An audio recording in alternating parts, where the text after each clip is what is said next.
Scooby-Doo sem Scooby-Doo é golpe? No vídeo de hoje a gente vai falar um pouquinho sobre isso porque a série da Velma acabou de estrear no HBO Max. Exatamente. A HBO Max lançou uma nova série animada que tá ali no universo do Scooby-Doo, é uma nova versão dos desenhos do Scooby-Doo, né? Só que ela tem uma proposta bem diferente de todas as produções desse universo. A começar que a gente não tem o Scooby-Doo e muitos dos personagens, das características dos personagens principais foram completamente mudadas. E eu nem tô falando só da etnia deles, porque esse é um ponto também, eu vou comentar aqui. Obviamente, já gerou polêmica na internet, eu vou dar minha opinião. Minha opinião não é polêmica, calma, não tô aqui pra brigar com ninguém, mas é um assunto polêmico, eu acho importante a gente debater, já que a série se propõe a falar sobre isso. Então, fica comigo até o final, porque eu vou te dizer se vale ou não a pena assistir essa série. Obviamente, a decisão quem toma é você, mas você pode usar aqui minhas observações como um guia, tá bom?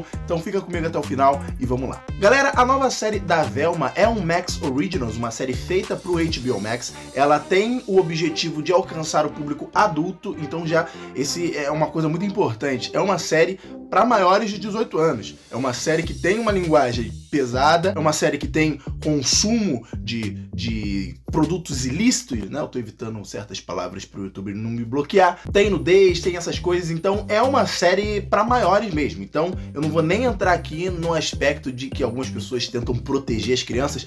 Parabéns pra vocês, é isso aí mesmo, tem que proteger. Mas a série não é focada no público infantil, tá? Então qualquer argumento do tipo a gente não pode corromper as crianças, tipo, não é pra criança. E faz sentido, né? O Scooby-Doo, ele tá num universo de mistérios. É um universo que faz sentido se você quiser levar pro ambiente mais adulto. Na verdade, eu tô falando universo, mas é praticamente um multiverso, né? A gente tem inúmeras versões dos desenhos do Scooby-Doo.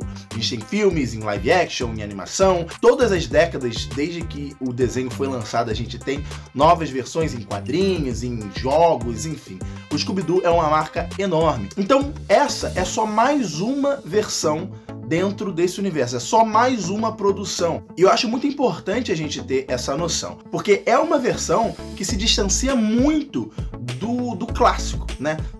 De como a gente conhece esse universo. Como eu falei, é uma série mais apelativa, ela usa o fato justamente de ser uma série para maiores para apelar para certas piadas, para certos contextos. E eu sei que tem muita gente que não gosta disso, então eu acho bom a gente levar isso em consideração, né? Antes da gente até ficar sentido ou criticar, falar, nossa, estragaram um desenho que tinha uma linguagem, que tinha um propósito. Aqui estão apelando muito, mas, cara, não tá substituindo nada, sabe? É só mais uma produção dentro desse universo. Mas apesar disso, eu acho que o fato deles terem se distanciado muito do que é a essência do desenho Scooby-Doo, não tô nem falando dos personagens, da essência do desenho, a estrutura básica, né? Você tem um mistério, você tem os adolescentes enxeridos que vão investigando, você tem um monstro, né, a ser investigado e eles criam armadilhas, pegam um monstro, às vezes quem eles pegam não era o monstro. Então tem essa dinâmica clássica que não é o que a gente acompanha aqui. Eu já vou chegar lá na parte da etnia, que eu sei que se você clicou nesse vídeo, você provavelmente está curioso para minha opinião, né, já que eles mudaram. A Velma é uma personagem negra, a Daphne nessa série é uma personagem asiática, o Salsicha também é negro e tudo mais. Eu já vou falar disso, mas falando da estrutura primeiro, né, que a história dela, a estrutura muda bastante. Tipo, a gente tem um mistério, que provavelmente a gente vai acompanhar ele ao longo de toda a temporada, que tem um serial killer na cidade, e a Velma, que sempre teve ali esse tesão em mistérios, né, que a nossa protagonista sempre teve esse tesão em mistérios. Tem a mãe dela desaparecida, que é uma outra trama que a gente vai ver se desenvolvendo ao longo do tempo. A mãe dela desapareceu há alguns anos. E tem esse novo serial killer que tá matando algumas estudantes da escola dela, e ela começa a investigar, justamente porque ela é incriminada. Então, para provar sua inocência, ela tem que começar a investigar isso e tal. Ela é uma ex-amiga da Daphne, né, porque elas acabaram brigando depois de muito tempo, e a Daphne se tornou tornou essa popular e tudo mais, e a Velma ficou ali renegada como uma adolescente esquisita. Ela é muito amiga do Salsicha e o Fred, na verdade, ele é o mais distante desse grupo, apesar de ser no início da série ali, no primeiro episódio, não é spoiler, não vou dar spoiler, ele é namorado da Daphne. Então a gente tem mais ou menos essa configuração da amizade ali, como eu falei, não tem Scooby-Doo, e sim é golpe, cara, é golpe. Como eu falei, a estrutura do desenho é bem diferente daquela que a gente conhece, até porque é uma trama que a gente vai acompanhar ao longo dos episódios, da temporada inteira provavelmente. Não vão ser casos isolados em cada episódio, assim como é no clássico. Então até agora, por exemplo, a gente não tem um monstro, a gente não tem um vilão declarado ali, sabe? A gente não tem um caso, a gente só tem as mortes dessas pessoas. Então, por enquanto, a gente tem esse mistério se desenrolando ao longo desses 2 episódios, que é justamente o que foi lançado no HBO Max. E tipo assim, funciona como mistério? Funciona um pouco, eles têm soluções bem simples assim, é uma série bem ágil, as coisas vão acontecendo muito rápido, apesar de serem episódios de 25 minutos quase. Mas eu acho que o foco em si não é nem a questão de mistério e tal, porque essa é uma série essencialmente de humor. Ela tem uma pegada de comédia mais irônica, mais sarcástica, com conotações e trocadilhos. E em muitos momentos ela busca fazer comentários com relação à representatividade, brincadeiras ali com... não é brincadeiras, né? Mas ela faz piadas ali com racismo, e a própria Velma, né, fica fazendo provocações com o Fred, que é um patricinho não, Mauricinho, né? Que ele é todo mimado. Ela fala, ele é só um branquinho rico, cheio de privilégios. Tem esse tipo de piada. Eu sei que não é todo mundo que gosta, que acha engraçado, que acha legal esse tipo de humor. Inclusive nessa série, eu acho que ele não funciona tão bem. Tem uma outra série excelente que faz muito isso, e que faz muito bem, que é justamente a série da Arlequina, também do HBO Max.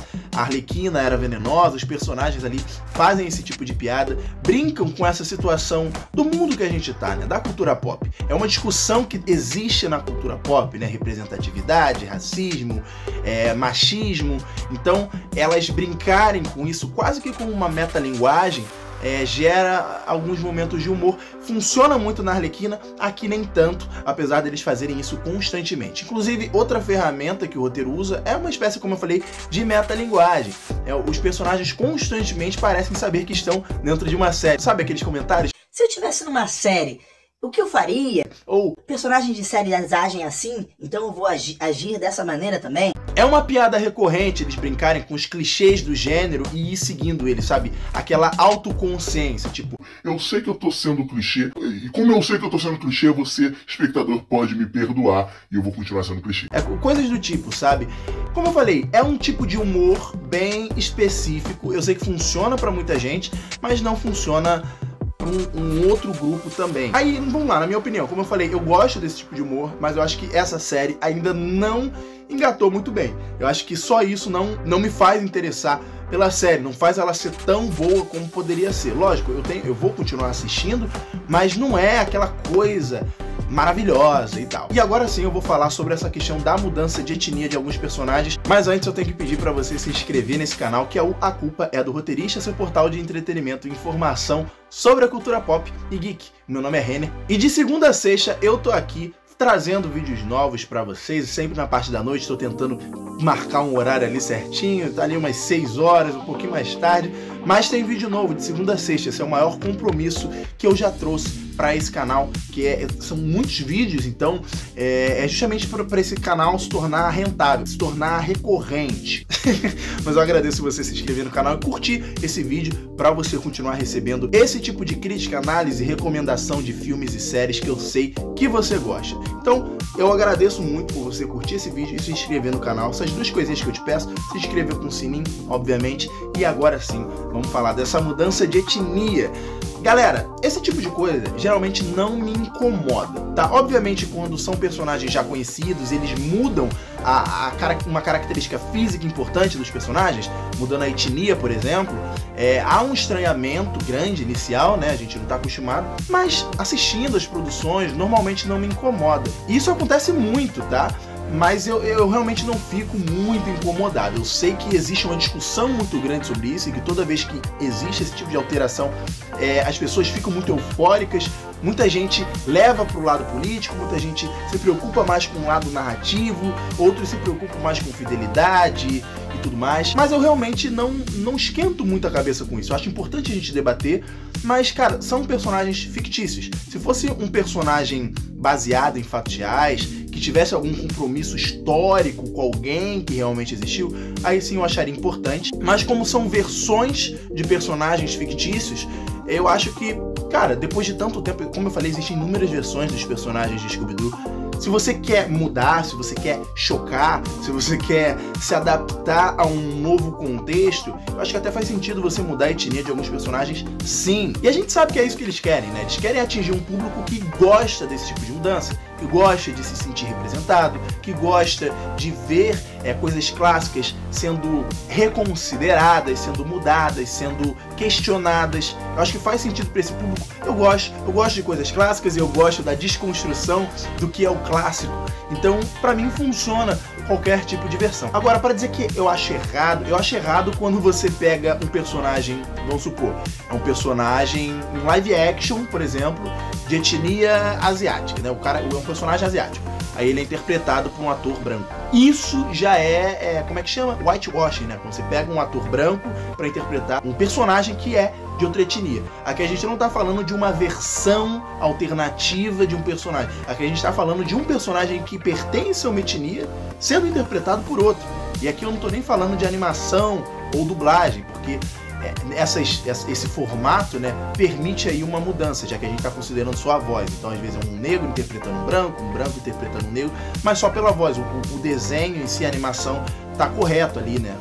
Tá coerente. Mas principalmente quando é live action, a gente sabe que isso acontece muito, e aí sim eu acho bem problemático, né? Errado e eu acho que sim, inadmissível nos dias de hoje. Agora, quando você cria uma nova versão, por exemplo, eu já fiz alguns vídeos sobre a Annabeth, lá do Percy Jackson, que nos livros é uma personagem branca, e para a série da Disney Plus, a personagem vai ser negra. Então eles estão mudando, eles estão criando uma nova versão daquela mesma personagem. Não é uma atriz negra que vão pintar a cara dela de branco e vão interpretar a atriz branca. Não. A nova versão é negra e ponto final, sabe? Isso eu acho mais tolerável. Eu sei que incomoda muita gente, mas a minha opinião é essa. Não me incomoda se é pra criar uma nova versão, principalmente personagens que já têm inúmeras versões em inúmeras mídias, né? Quem vê quadrinho, quem lê quadrinho, quem tá acostumado com o universo de super-heróis, por exemplo, já tá acostumado com isso. Bom, de qualquer forma, eu quero saber a tua opinião, se você gosta desse tipo de mudança e se você já assistiu ou não a série. Lembrando que se você quiser que eu comente mais sobre a série da Velma nos próximos episódios e traga mais repercussões sobre esse tipo de discussão, comenta aqui embaixo. Eu quero, vou dar like no seu comentário. Eu agradeço por você ter assistido até aqui e a gente se vê no próximo vídeo. Valeu!